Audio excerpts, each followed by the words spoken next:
Hello दोस्तों, नमस्कार। इस हम किसी चैनल में मैं आप सब लोगों का दिल से बहुत बहुत स्वागत करता हूं। दोस्तों, इस वीडियो में हम लोग ज़्यादा नहीं, देखा गया तो 3 से 4 इंपॉर्टेंट जो खबरें बाजार में चल रही है उसको हम लोग कवर करने की कोशिश करने वाले हैं।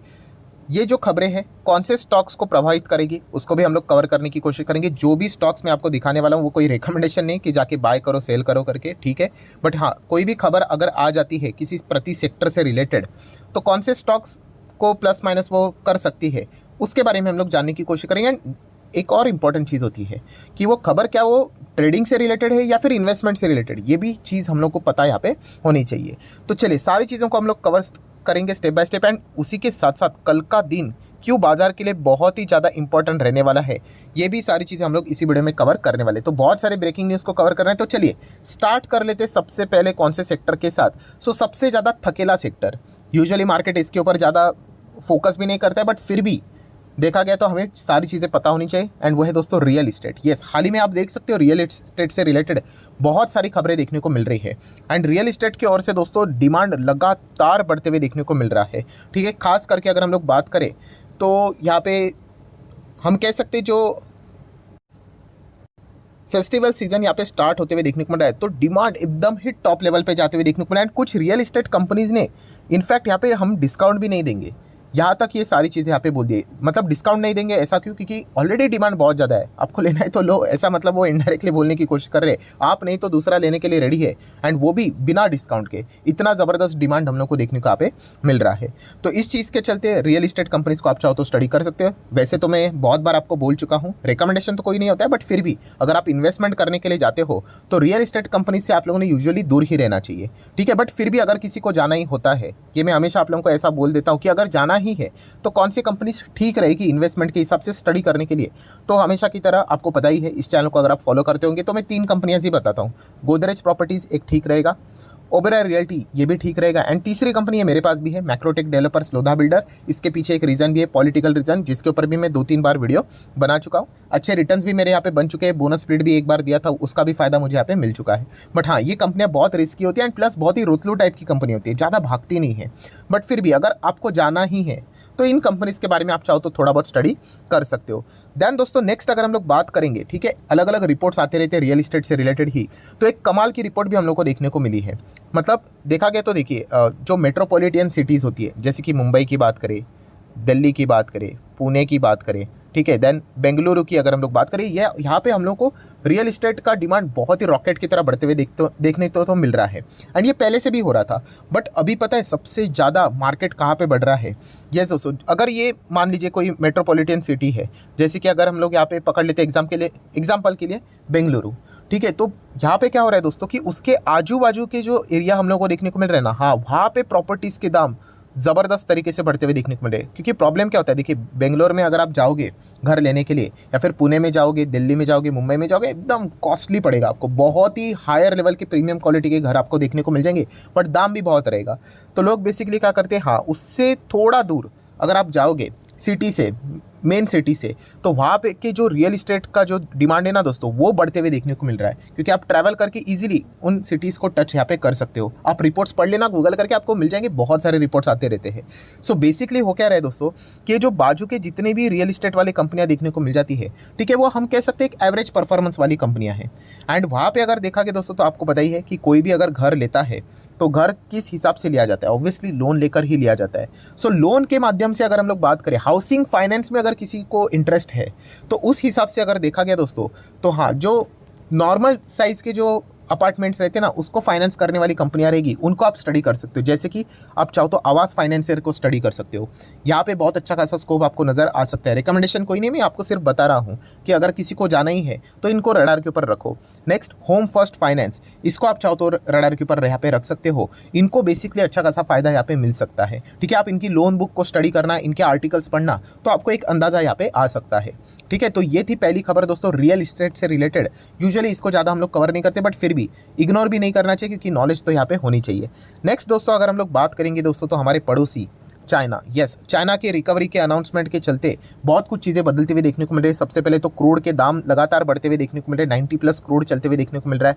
दैन अगर देखा गया तो मेटल स्टॉक्स में हम लोग को ज़बरदस्त तेज़ी देखने को मिली थी, क्योंकि मेटल से रिलेटेड अगर कोई हब है तो वो चाइना ही है, एंड चाइना में रियल इस्टेट को बढ़ावा देने के लिए अलग अलग स्पेसिफिकली डिस्काउंट दे रहे हैं, एंड मेटल सेक्टर का 50% चाइना का रियल इस्टेट में ही जाता है, तो वहाँ पे हम लोग को तेज़ी देखने को मिली थी। अभी चाइना से रिलेटेड और 2 सेक्टर प्रभावित होते हुए देखने को मिलेंगे, उसमें से पहला सेक्टर है दोस्तों API, यस फार्मा सेक्टर की अगर हम लोग बात करें तो उसमें जो API से रिलेटेड जो डील करने वाली जो कंपनियां होती है, ठीक है, वहाँ पे हम लोगों को सप्लाई चेन में डिस्टर्बेंस देखने को यहाँ पे मिल रहा है। एंड चाइना तो आप सभी लोगों को पता है ग्लोबल लेवल का बहुत बड़ा प्लेयर है, एंड वहाँ पे अगर सप्लाई चेन से रिलेटेड डिस्टर्बेंस होगा तो ग्लोबल मार्केट में इन चीज़ों के दाम बढ़ते हुए देखने को मिलेंगे। ये भी खबरें हम लोग को हाल ही में ही देखने को यहाँ पे मिल चुकी है। सो API से रिलेटेड अगर आप इंटरेस्ट रखते हो तो कौन सी कंपनी स्टडी करने के लिए आप रडार के ऊपर रख सकते हो, तो ऑब्वियसली डिवीज लैब, ये तो API का किंग है, इसको आप चाहो तो स्टडी कर सकते हो। नेक्स्ट अगर हम लोग बात करेंगे अरबिंदो फार्मा, ये भी कंपनी अगर हम लोग बात करें फार्मा सेक्टर से जुड़ी हुई बढ़िया कंपनी है, बट इसमें वॉलेटिलिटी बहुत रहती है, आप यहाँ पे चेक कर लेना, ठीक है। ऐसी बात नहीं कि सिर्फ नाम देख लिया और चलो खरीदने के लिए भाग लेते हैं, ऐसा नहीं। ग्रैन्यूल्स इंडिया की अगर हम लोग बात करें, ठीक है, ये कोई स्टॉक मुझे इतना पसंद नहीं, बट हाँ इन खबरों के चलते इनको डेफिनेटली बेनिफिट मिलते हुए देखने को मिल सकता है, बट हाँ ये ट्रेडिंग टाइप की खबरें, ये पॉइंट आप लोगों को पता है यहाँ पे होना चाहिए। देन IOLCP की अगर हम लोग बात करें, बहुत ही ज़्यादा खतरनाक एंड रिस्की कंपनी, मतलब यहाँ पे स्टॉक 90% क्रैश करता है, ठीक है। अभी जिसको इसके बारे में ये चीज़ें पता नहीं, वो तो भाई निवेश करके ब्लाइंडली जाके क्या होगा, फंस जाएगा। मतलब तेज़ी देखकर बहुत सारे लोग खरीद लेते हैं, आपको पता ही है, बट ऐसे मंदी यहाँ पे आ जाती है कि फिर आप अटक सकते हो। सो API से रिलेटेड ये भी कंपनी हम लोग को काम करते हुए देखने को मिल जाती है, बट हाँ एक्सट्रीम वॉलेटिलिटी हम लोग को देखने को मिल जाती है। सो इन सभी कंपनीज में अगर हम लोग बात करें, थोड़ा सा सेफ्टी के साथ अगर कोई कंपनी ठीक ठाक परफॉर्मेंस देती है तो आप डिवीज लैब को थोड़ा कंसिडर कर सकते हो। रिकमेंडेशन नहीं है, मैं बार बार आप लोगों को कह रहा हूँ, बट ये बाकी की कंपनियाँ बहुत रिस्की है, ये पॉइंट आपको पता होना चाहिए। देन अगर हम लोग बात करें दोस्तों, तो यस फर्टिलाइजर सेक्टर से रिलेटेड हम लोग को खबर देखने को मिल रही है, क्योंकि इसमें आप सभी लोगों को पता है एक बहुत ही इंपॉर्टेंट चीज़ हम लोग को देखने को मिल जाती है, वो है यूरिया।